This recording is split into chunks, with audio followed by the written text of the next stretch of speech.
The camera pans across a massive mansion at sunset, golden light pouring through marble windows. A young man, barely in his 20s, stands frozen in front of a portrait of an elderly woman in a wedding gown. His hands tremble as he unfolds a letter, her handwriting unmistakable. The voiceover breaks the silence. They said I married her for money. But 7 days later, I realized I never really knew her at all. Music swells, blending mystery and emotion, pulling the viewer into a story of love, betrayal, and redemption.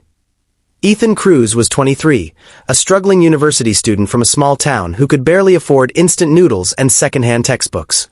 He worked part-time as a waiter in a high-end restaurant, where he met her. Margaret Lawson, a 71-year-old widow and a multi-millionaire known in the city for her charity work and her quiet, graceful demeanor. To Ethan, she was just another customer at first. But one evening, after he helped her when she fainted in the restaurant, their paths crossed again in ways he never expected. Margaret began visiting often, sometimes just to talk. She asked about his dreams, his studies, and his late mother. Ethan found in her a kind of warmth he hadn't felt since childhood. Weeks turned into months. Their bond deepened, not romantically at first, but emotionally. She admired his honesty. He respected her kindness. Then, one evening, Margaret made a shocking offer. Ethan, I have no one left. My husband is gone. My relatives only care about my money. I want someone who truly sees me. Would you marry me? Ethan was speechless. He thought she was joking. But she wasn't. Rumors spread like wildfire. His classmates mocked him. Strangers called him a gold digger. But Ethan said yes, not for money, but for something deeper. He couldn't explain it, even to himself. Their wedding was small but elegant. Cameras flashed, tabloids wrote cruel headlines. Poor boy marries a rich old woman, gold digger of the year. Ethan ignored them all. He promised himself to make her happy. For the first 7 days, life felt strangely peaceful. Margaret smiled more than she had in years.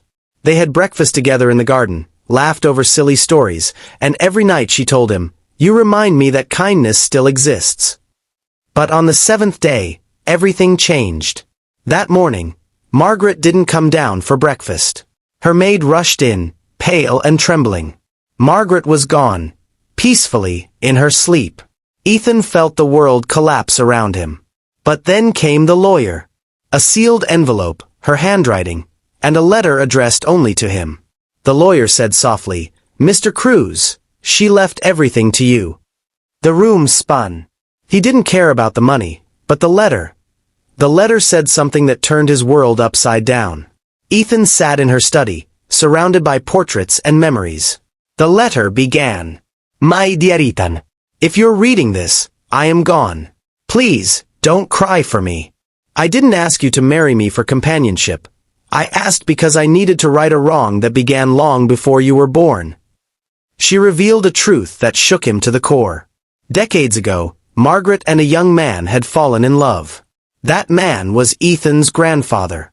But they were torn apart. She was rich, he was poor. Her family forced her to marry another. She never stopped loving him, and when she learned years later that he had a family, she secretly helped them from afar, ensuring scholarships, opportunities, and small anonymous donations. "Ethan," the letter continued, "you are his grandson. You have his eyes, his kindness, and his honesty. When I saw you that night in the restaurant, I knew fate had brought me a second chance to care for the family I lost." Ethan's hands shook as tears streamed down his face.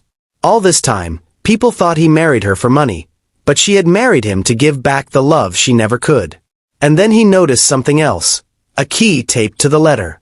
Margaret's words echoed. "This key opens the piano room. Play it, and you'll understand everything." Inside the piano room, Ethan found stacks of old letters, faded photos, and a melody written by hand, the same tune his mother used to hum when he was a child. He realized Margaret had written it for his grandfather decades ago. She had kept it all these years. At that moment, he understood. This wasn't a marriage of greed. It was a story of forgiveness, love across generations, and the kindness that outlives time. Weeks later, Ethan refused the inheritance except for one thing, the mansion, which he turned into a home for struggling students like him. He called it Margaret House. Every year, on the anniversary of their wedding, he'd play that old melody on the piano. And as the music filled the halls, he'd whisper, "You didn't just change my life, Margaret. You gave it meaning." Sometimes, love doesn't come to stay, it comes to heal. And when it leaves us better than it found us.